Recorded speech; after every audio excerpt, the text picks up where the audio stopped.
Hey, Patrick here. Have Cheetah Will View. Welcome to Dollar Tree Theater. That's right. Dollar Tree Theater here on a Saturday in southeastern Michigan. It's going to be a fun week, fun episode. So, Dollar Tree Theater is an ongoing series where we watch and review films that we acquire for our collections for $1.25 or less.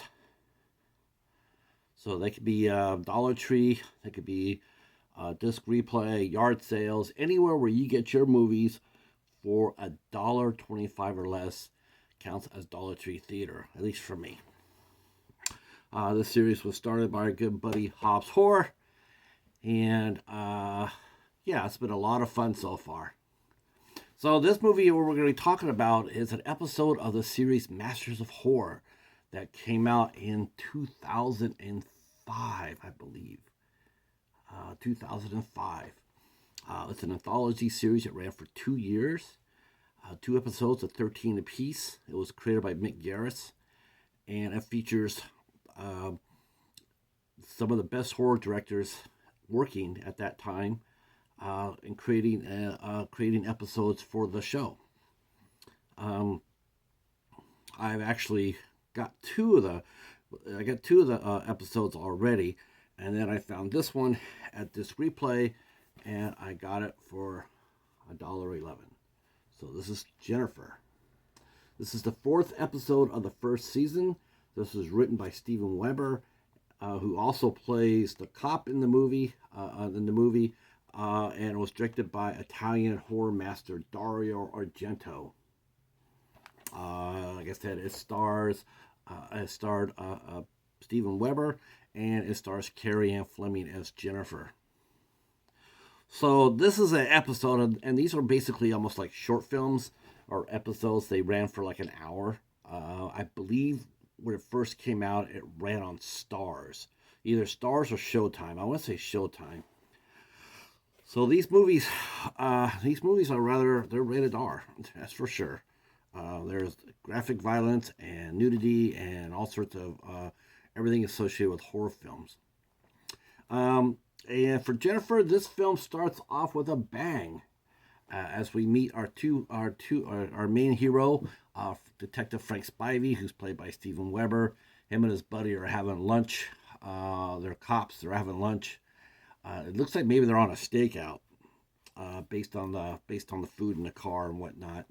But anyway, they're having lunch, and then the guy Spivey, he wants to get some fresh air, so he gets out of the car, and as he's walking around, he hears screaming, and so he dashes toward the sound.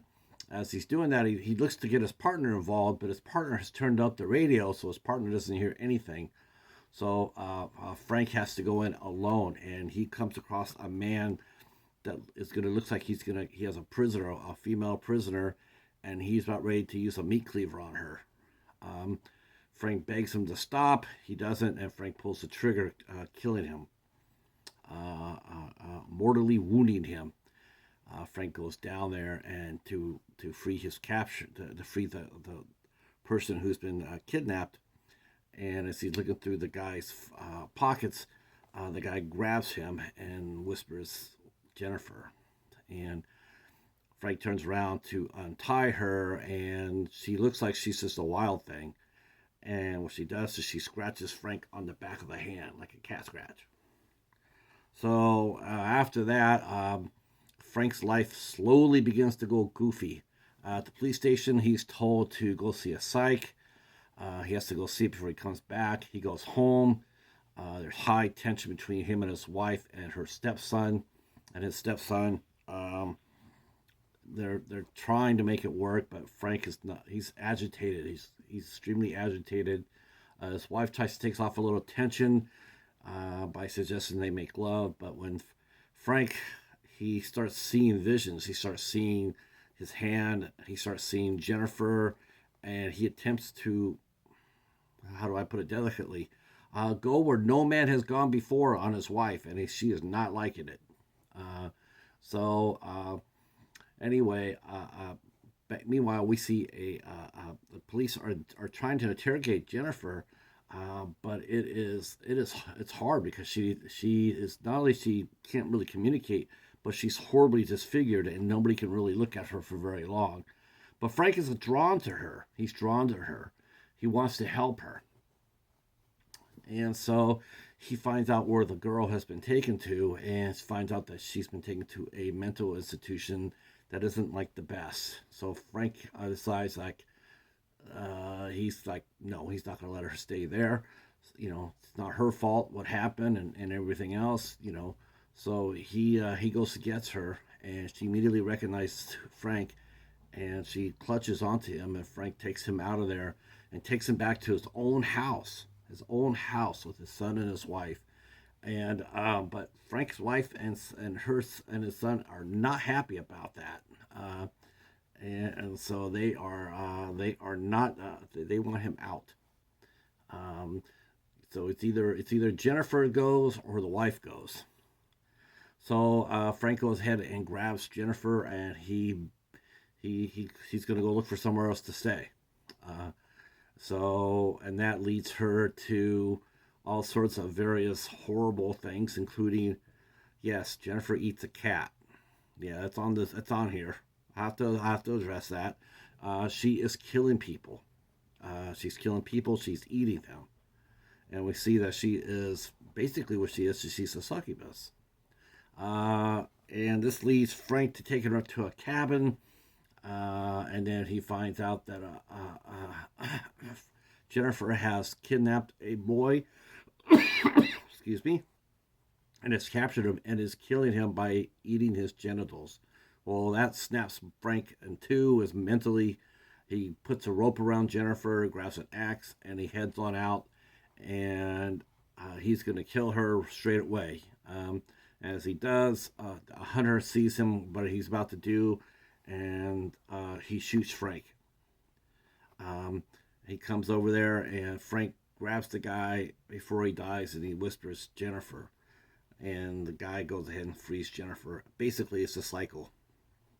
Yeah, this is really a really cool ass movie. What can I say? I really like this quite a bit.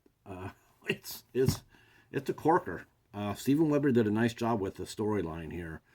The cast is really good. Steven Weber and especially Carrie Anne Fleming as Jenifer.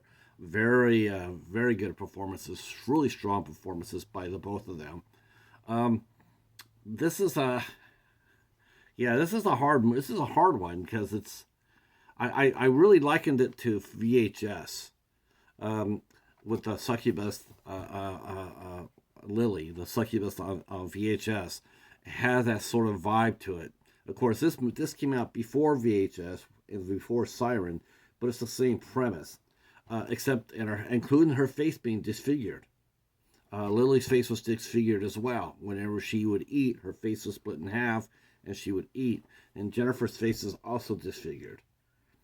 Um, this was shot in Portland, I believe. Portland was that's where it's supposed to be at. So there's a lot of woods. There's a lot of outdoorsness to it. There's a sense of Jenifer being a creature of the wild from the very get go. Um, and her powers that she has over the men, that's really what's really the heart of this. It's like it's really interesting at the fact that she's so disfigured, but they're still drawn to her. Of course, she being what she is, she can't really help herself. I don't think, honestly, I never really got the impression that she knew what she was. I think she was only operating on instinct. Do I think that she was the evil creature? No, I don't. I didn't get that feeling. I didn't get that impression. I got the impression she was just in really bad circumstances. No one could understand her. I don't think that she really, she was just, who knows? Who knows? Frank was a good guy. He had his problems. We definitely know he had his problems before Jenifer. We see how he doesn't really interact with his wife and son too well. So there's already problems there. And him trying to do the right thing and helping this girl out only made it worse. So, but Yeah, it was just it was interesting how the story just was, based on a cycle. It was cool. I like that aspect of it. Good story. Dario Argento directed this. Of course, he's the master. I, it's great. He did a fine job.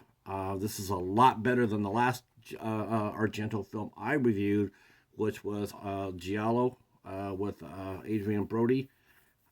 Yeah, this is light years ahead. This is a TV episode per se, so it's only 59 minutes long. So he didn't have a whole lot of wiggle room there, but he didn't need it. That's why he's one of the masters. This is strongly paced. There's no wasted movement for it. The gore's on point. Super cool gore. There is some nudity in here. Just let you know too. Besides the gore, there is nudity. So be aware of that. What's really cool about this is also from Anchor Bay. This is what they did is they put the series out one by one. So each episode got its own release. Then they did for two for one, because I got two. I got the Witch King, and I also got In the House of the Witch King, and I also got Cigarette Burns. But this is the first one that I found solo. And this is really action-packed as far as special features go. There are a ton of special features on here. For an hour-long show, this is outstanding right here. Highly collectible, too. I keep looking for this. I have Fear itself, which I should probably go into sometime soon. But as far as the Masters of Horror go, it's a great series. Terrific series. I've enjoyed every single one I've watched. And I would include in this as well. And I would recommend it if you can find it. You might be able to find it on secondary markets. I'm not sure if it got re-released since Anchor Bay did it, so I don't know. This is like 60 minutes long, so and there's probably 60 minutes worth of special features, if not more, in the back of it. All right, so that's it for Jenifer and Dollar Tree Theater. The next movie that we will be reviewing is the movie that you guys picked, and that movie is going to be Autopsy. And the cheetah got tied for second place. So we're just going to go ahead and wipe out and bring some. We're going to bring back 5 new players. Nobody dominated as far as second place goes. So we're going to go ahead and bring out 4 new players and or 5 new players and let you guys go at it. 4 new players, let you guys go at it. All right, thanks for watching. If you're new to the channel, hit the sub button, hit the notification bell, and then drop a comment down below. Let me know what you think about Masters of Horror. What was your favorite episode? Did you ever see Jenifer? What did you think about Jenifer? I liked it. What about you? I'd like to hear your thoughts about it. And and we will talk to you soon.